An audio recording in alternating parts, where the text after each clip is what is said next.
Ajma'in, amma ba'd. Alhamdulillah, hadirin hadirat rahimakumullah, uzikum wa nafsi bitaqwallah. Qala Allah karim, wa may yattaqillaha yaj'al lahu makhraja wa yarzuqhu min haitsu la yahtasib. Alhamdulillah, kita semuanya dipilih oleh Allah Subhanahu wa taala, ditakdir dikumpulkan atau yang dimuliakan oleh Allah Subhanahu wa taala di Masjid Ibadur Rahman dalam rangkaian safari Maulid 27. Semoga apa yang kita lakukan malam ini mendapatkan keridhaan dari Allah Subhanahu wa taala. Semoga apa yang ini menjadikan bahagia baginda Nabi Agung Muhammad sallallahu alaihi wasallam. Semoga apa yang kita lakukan malam ini menjadi bahagia, bangga, dan menjadikan kabar gembira bagi almarhum, almarhumah dari keluarga kita masing-masing, insyaallah. Allahumma amin. Salawat serta salam semoga selalu tercurah kepada junjungan kita yang mulia baginda Nabi Agung Muhammad sallallahu alaihi wasallam beserta seluruh keluarga beliau, sahabat beliau, para pengikut beliau, termasuk kita semuanya ila yaumil qiyamah, insyaallah. Allahumma amin. Hadirin hadirat rahimakumullah. Wau Sohibet Kiai Haji Nur Rahman meminta kepada saya untuk berdoa semampu saya. Ini repot nih. Dungo sak mampu kula ini repot kan kita itu. Tadi di awalan saya niatkan doa Maulid yang kita baca juga khusus saya tujukan kepada beliau Kiai Haji Nur Rahman dan seluruh keluarganya, termasuk keluarga besarnya, wabil khusus seluruh masyarakat daripada dusun Lembang, Desa Garon, Kecamatan Balirjo, Kabupaten Madiun. Semoga Allah meridhai beliau semuanya, insyaallah. Hadirin hadirat rahimakumullah. Tadi di awal saya katakan saya bercerita sedikit tentang ceramah yang disampaikan oleh Al-Habib Abdurrahman bin Abdullah bin Abdul Qadir bin Ahmad bin Fiqih, yang mana ada salah seorang yang melazimkan ini menjadikan suatu wirid, yaitu kitab Maulid Simsuduron ini dijadikan wirid, yang dia divonis oleh dokter umurnya tidak lama hidup di dunia. Akan tetapi diberkatil daripada kitab Maulid ini, Allah turunkan barokah, Allah angkat penyakitnya, Allah berikan rahmat sampai beliau berceramah pada saat itu orangnya masih hidup. Semoga kita semuanya diberkati daripada majelis ini, hajat kita semuanya Allah berikan keridhaan kepada kita, Allah turunkan rahmat kepada kita, Allah berikan barokah kepada kita, Allah berikan hidayah, inayah, taufiknya Allah Subhanahu wa taala kepada kita semuanya, insyaallah. Allahumma amin. Dan saya berpesan, jangan bosan-bosan ketika kita melaksanakan suatu kegiatan yang khair, yang baik, termasuk safari daripada Maulid ini. Yang ini kita laksanakan setiap tahun. Dan alhamdulillah atas izin daripada Allah Subhanahu wa taala, di Desa Lembang ini setiap malam Jumat kedua saat ini diadakan rutinan pembacaan Rodiqul Haddad, kemudian kita bertabaruk dengan kitab Maulid Simsuduron yang sudah berjalan 3 kali pertemuan ini. Tadi beliau berdoa semoga diberikan istiqomah, insyaallah. Awalan dulu ketika kita melaksanakan rutinan ini jam segini jamaah putri sudah pulang semuanya. Jamaah putri jam segini awal ketika pembukaan itu sudah pada pulang semuanya. Tapi tadi saya khawatir ini jam 10 lebih kok udah tinggal mulai meneh. Tinggal mulai aku yang belum mulai. Sama-sama. Hadirin hadirat rahimakumullah. Al-Imam Al-Habib Ali bin Muhammad bin Husain Al-Habsyi di suatu kesempatan beliau mengatakan bahwa dulu daerah kami, saya sering ingat ceritanya beliau, Kiai Haji Nur, ini daerahnya Lelembut, Dilepung, dideduk, macam gitu. Saya kira dosan. Lalu Al-Imam Habib Ali bin Muhammad Al-Husain Al-Habsyi mengatakan bahwa dulu daerah kami sering didatangi penyakit. Beliau tidak menjelaskan penyakitnya apa. Akan tetapi saya berpikir dan saya berprasangka baik kepada Allah Subhanahu wa taala. Penyakit ini bisa jadi penyakit zahir dan juga penyakit batin. Yang paling bahaya ini penyakit batin. Yang paling berbahaya. Kalau penyakit zahir paling mentok meninggal dunia, mati dikubur juga. Penyakit zahir. Akan tetapi ketika penyakit batin ini bisa menyengsarakan dunia akhirat. Nah, Habib Ali mengatakan dulu daerah kami sering didatangi penyakit dan tindak kriminal sangat banyak. Kemudian kami bersepakat mengadakan pembacaan maulid daripada baginda Nabi Agung Muhammad Sallallahu Alaihi Wasallam. Setelah pembacaan maulid tersebut berangsur-angsur penyakit ini hilang dan tindak kriminal juga hilang. Kehidupan keagamaan di area kami, di wilayah kami berkembang dan makmur. Maksudnya apa? Amal agama di daerahnya Habib Ali bin Muhammad bin Husain Al-Habsyi itu berkembang dengan sangat baik, makmur kehidupannya, agamanya terjaga, tidak ada kontaminasi. Saya berharap kepada Allah Subhanahu wa taala, tempat-tempat yang kita laksanakan safari maulid wabil khusus dan tempat-tempat di mana diadakan majelis pembacaan zikir, pembacaan maulid, Allah angkat penyakitnya zahir wa batin. Allah jadikan aman, tentram, penduduknya saling cinta, saling sayang karena Allah Subhanahu wa taala. Itu yang terpenting. Ketika di dalam hati kita tidak ada suatu permasalahan, ketika kita melihat seseorang, hati kita senang atas karena Allah Subhanahu wa taala, insya Allah keadaan kampung tersebut akan adem ayem. Berbeda sebaliknya ketika di dalam hati kita ada iri, dengki, hasud dan lain sebagainya, wih, bala akan datang. Bala akan datang. Karena apa? Karena ketika kita melihat memiliki hal semacam itu, kita melihat orang lain tidak ada benernya, salah tok. Termasuk kita, ini salah satu cara kita mengungkapkan rasa cinta kita, rasa rindu kita kepada baginda Nabi Agung Muhammad Sallallahu Alaihi Wasallam. Seperti ini. Mungkin ada yang lain yang tidak melanggar syariat. Tadi beliau mengatakan, ojo dinyek, jangan dihina. Itulah yang diajarkan oleh baginda Nabi Agung Muhammad Sallallahu Alaihi Wasallam. Jangan menghina, ojo ngenyek, karena kita tidak tahu. Siapa tahu kita dibalik semacam itu. Ketika kita memandang rendah, mungkin kita ketemu dengan orang yang bermaksiat kepada Allah dan juga kepada baginda Nabi Agung Muhammad Sallallahu Alaihi Wasallam. Terus kita menghina dia. Apa mau posisinya dibalik oleh Allah Subhanahu Wa Taala? Naudzubillah min dzalik, jangan sampai. Itu kuasanya Allah. Alhamdulillah kita diizinkan, ditakdir oleh Allah bisa duduk di majelis semacam ini. Banyak umat daripada baginda Nabi Agung Muhammad Sallallahu Alaihi Wasallam di luar sana yang masih bergelimang maksiat. Semoga Allah berikan hidayah, inayah dan taufiknya sehingga dikembalikan kepada jalannya Allah Subhanahu Wa Taala. Insyaallah, Allahumma amin.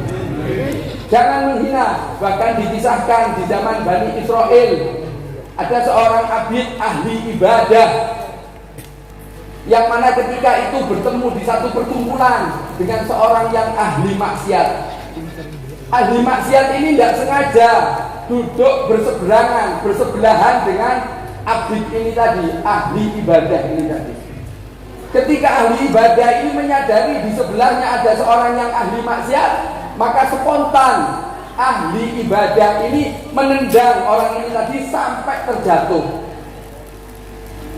Ketika ahli maksiat ini terjatuh, dia sangat marah besar sehingga ahli ibadah ini didorong sehingga terjungkal jatuh ke tanah, kemudian kepalanya ini diinjak oleh ahli maksiat ini tadi. Kemudian ahli ibadah ini melaknat orang yang menginjak kepalanya ini tadi. Orang ini melaknat ahli ibadah, melaknat. Semoga Allah melaknat kamu dan keturunanmu sampai sumpah serapahnya keluar semua. Kemudian Allah memerintahkan malaikatnya untuk mengatakan kepada nabinya, wahai malaikat, perintahkan kepada nabinya, siapa orang itu yang berani melaknat daripada hambaku? Apakah dia yang memegang kunci perbendaharaanku? Sampaikan kepada dia. Orang yang ahli ibadah, ibadahnya selamanya tidak saya terima. Sedangkan sampaikan kepada ahli maksiat tersebut, maksiat yang telah dia lakukan saya ampuni. Sekarang sama-sama, silahkan jalan. Siapa yang akan mendapatkan rahmatku? Kemudian Nabi tersebut mendatangi orang ini, dikatakan, kamu ahli ibadah, ibadahmu tidak diterima oleh Allah Subhanahu wa taala selama hidup. Kemudian kamu ahli maksiat, maksiat yang kau lakukan kepada Allah Subhanahu wa taala oleh Allah diampuni atas rahmat Allah Subhanahu wa taala kepada kamu. Sekarang kamu berjalan berdua. Sampai mana yang mendatangkan daripada rahmat Allah Subhanahu wa taala? Di sini yang bisa kita ambil kesimpulan apa? Jangan pernah merasa lebih baik, jangan pernah merasa lebih unggul. Termasuk yang ngomong ini, mentang-mentang berdiri merasa lebih baik, jangan. Termasuk yang ngomong ini berdiri di sini merasa lebih unggul daripada yang lain, jangan. Semoga Allah menjaga hati kita, memperbaiki hati kita, memperbaiki akhlak kita, sehingga kita nanti mendapatkan rahmatnya Allah Subhanahu wa taala, yang insya Allah kita akan selamat dunia dan akhirat insya Allah. Bahkan orang-orang yang tawadhu mengatakan bahwa dirinya ini tidak punya apa-apa, tidak bisa apa-apa, akan tetapi kelebihan yang dimiliki orang lain ini masya Allah dipandang agung oleh dirinya. Padahal dia memiliki kedudukan yang tinggi, akan tetapi sangat tawadhu. Seperti yang dicontohkan oleh baginda Nabi Agung Muhammad Sallallahu Alaihi Wasallam. Sering saya ceritakan ketika beliau menyuapi pengemis Yahudi buta di pasar Madinah, yang mana pengemis Yahudi ini selalu menghujat, menghina daripada baginda Nabi Agung Muhammad Sallallahu Alaihi Wasallam. Akan tapi beliau Sallallahu Alaihi Wasallam tidak bergeming, tetap menyuapi orang ini. Bahkan makanan yang disuapi ini bukan hanya makanan diambil kemudian disuapkan di mulutnya, bukan, akan tetapi dikunyah dulu, dilembutkan, yang mana pengemis Yahudi buta ini tidak sulit-sulit untuk mengunyah makanan. Ketika dikeluarkan dari mulut yang mulia baginda Nabi Agung Muhammad Sallallahu Alaihi Wasallam, dimasukkan ke pengemis Yahudi buta ini, langsung dia telan. Itulah akhlak yang diajarkan oleh baginda Nabi Agung Muhammad Sallallahu Alaihi Wasallam. Putra daripada Al-Habib Ahmad Al-Atas Pekalongan, yang qasidahnya kita baca, Habib Abdullah mengatakan bahwa abahnya ketika beliau ini sedang sakit dengan segebok obat, ketika Habib Ahmad Tempel Jogja meninggal dunia, beliau mengatakan kepada keluarganya, pada saat itu beliau sakit, mengatakan keluarganya bahwa saat ini beliau akan pergi ke Jogja untuk hormat kepada Habib Ahmad Tempel yang sudah meninggal dunia. Keluarganya ini iba dengan Habib Ahmad Al-Atas ini tadi. Sepertinya dilarang, akan tapi beliau tetap bersikeras. Apa daripada kesimpulan cerita ini? Habib Abdullah mengatakan bahwa inilah akhlak. Jangan mengatakan akhlak kalau tidak ada pengorbanan. Jangan mengatakan akhlak kalau tidak ada pengorbanan. Beliau sakit, Habib Ahmad sakit, ingin hormat kepada Habib Ahmad Tempel Jogja ketika beliau meninggal dunia. Beliau akan ke sana dengan mengerahkan segala upayanya untuk berangkat ke sana. Kalau sekarang mungkin jalannya enak, kalau zaman dulu Habib Ahmad sudah lama jalannya belum senyaman saat ini. Beliau berupaya menekan nafsunya untuk bisa hormat kepada sahabatnya Habib Ahmad Tempel Yogyakarta. Begitu juga kita, jangan mengatakan akhlak kalau tidak ada pengorbanan, baik zahir ataupun batin. Yang terpenting yang kita usahakan adalah batin, yaitu nafsu kita. Kita tekan, kita minta kepada Allah agar kita ditolong, sehingga nafsu kita dirahmati oleh Allah Subhanahu wa taala. Innan nafsa la'ammarati bisu illa ma rahimar rahim. Semoga kita semuanya mendapatkan rahmat daripada Allah Subhanahu wa taala.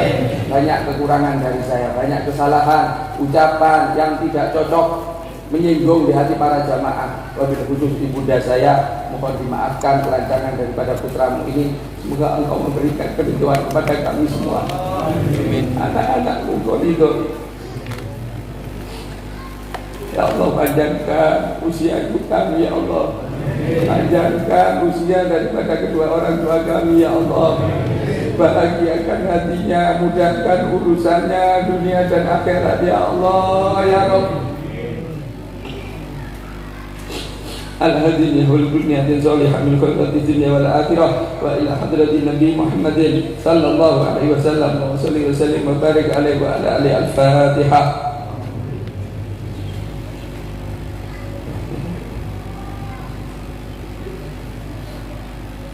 Walafu minkum. Assalamualaikum warahmatullahi wabarakatuh.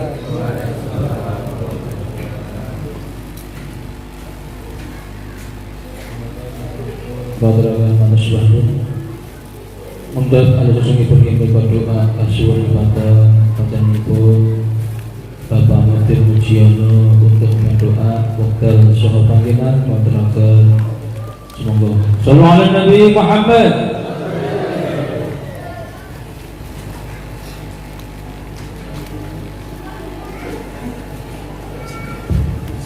Bismillahirrahmanirrahim. Assalamualaikum warahmatullahi wabarakatuh. Ila hadratin Nabi sallallahu alaihi wasallam wa ala alihi wa sahbihi wa man kiram syahida lahu al-Fatihah.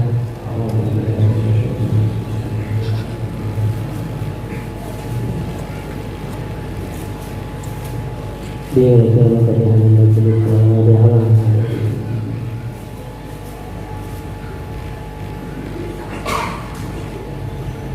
اللهم صل على سيدنا محمد وعلى ال سيدنا محمد سيد الاول والاخر بركة رسول الله اجمعين والحمد لله رب العالمين حمدا شاكرين حمدا معينين حمدا على نعمة الايمان والاسلام حمدا يوافي نعمه ويكافي مجده يا ربنا لك الحمد كما ينبغي لجلال وجهك وعظيم سلطانك.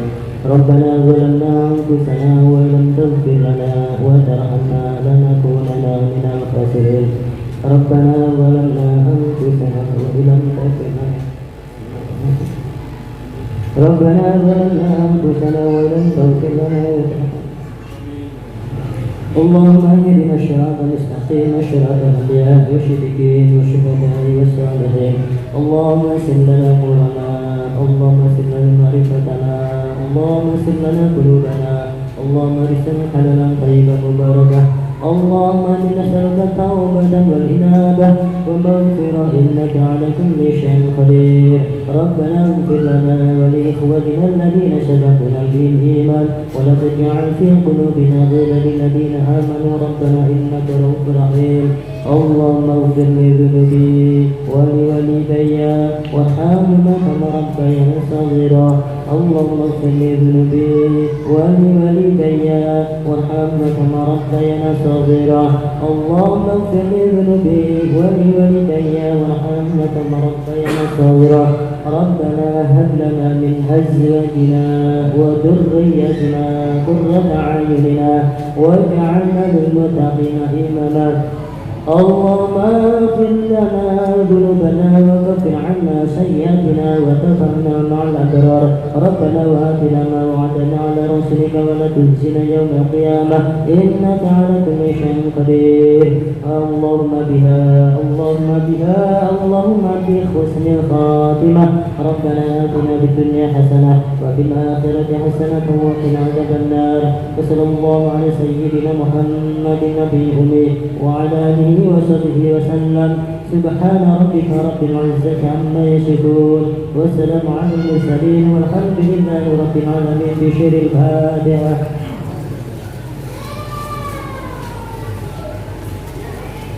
Assalamualaikum warahmatullahi wabarakatuh. Waalaikumsalam warahmatullahi wabarakatuh. Dumateng panjenenganipun katuraken matur syukur. Mudah alusanipun panutup saderengipun kawula tutup wonten pengumuman sepindah inggih punika jadwal safari Maulid 1442 Hijriah putaran ke-28 Dumawa tanggal 13 November tahun 2020 hari Jumat Pon datang Mushola Ar-Rahim Jalan Kalasan RT 24 RW 04 Dukuh Candi Desa Bagi Kecamatan Kabupaten Madiun wektalipun menika badhe maghrib. Lajengipun jadwal safari Maulid 1442 Hijriah putaran ke-29 Jumawa tanggal 14 November 2020 dinten Sabtu pagi datang Mushola Mambaul Huda Jalan Tawang Sari Gang 2 RW 04 Tawangrejo Kota Madiun wektalipun badhe maghrib. Pangajosipun nggih punika kasuwun mari sanget sedaya tamu undangan saha jamaah untuk ramah tamah kangge sawetawis pepilih untuk sedaya habaib tawi kiai para mursyid untuk ramah tamah datang kediaman Romo Yai Nur Rahman saha jamaah sedaya sawetawis kendel mengke wonten ramah tamah datang mriki. Sajengipun nggih punika kasung mari saged dipilih wonten sampah ingkang tasih diperserakan datang panjenengan pilih kasung mari saged membuang sampah datang sampah ingkang sampun diserahkan saking panitia. Pekaten kula wau pengumuman pilih kula minangkani Muqaddimah Awqat wonten kutha atur nyuwun pangapunten kathah wonten tambahan jadwal perubahan tanggal 31 putaran ke-31 Dumawa tanggal 16 November 2020 dinten Senin legi